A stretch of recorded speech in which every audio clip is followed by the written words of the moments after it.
మురుకులైతే చేద్దామనైతే పిండి పట్టించుకొచ్చిన, ఇంగ అది చేసే టైము లేదు, ఓపిక లేదు. ఇంగ ఆ పిండిని అప్పుడో ఇప్పుడో ఎక్కడ గతి లేనప్పుడు అంటారు కదా! ఇంకెక్కడ దిక్కు లేనప్పుడు ఇంగ ఇదే దిక్కయితుంది మాకు.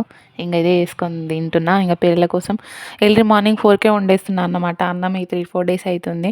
ఇంకా మా హస్బెండ్ అయితే పోతాడు కదా పనికి, అందుకనేసి అయితే వండుతున్నా. ఇంగ వాళ్ళకి మార్నింగ్ తినిపిద్దామంటే చల్లగా అయిపోతుంది. అసలు తింటారో తినరో నాకే అనిపిస్తుంది.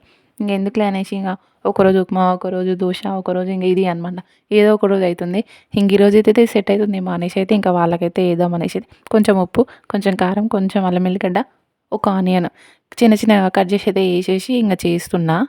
వాళ్ళకైతే టేస్ట్ మాత్రం చాలా బాగా నచ్చింది వాళ్ళకి. ఇంగెప్పుడు అడుగుతుర్రనమాట, "చెయ్యి మమ్మీ దోశలాగా ఉంటాయి చూడు అవి చెయ్యి మమ్మీ" అని అడుగుతుర్రు. వాళ్ళకి ఎప్పుడు డైలీ ఏదన్నా బ్రేక్‌ఫాస్ట్ లాగా చేస్తే వాళ్ళు కూడా ఇష్టంగా తింటారు. ఇది ముందే చలికాలం.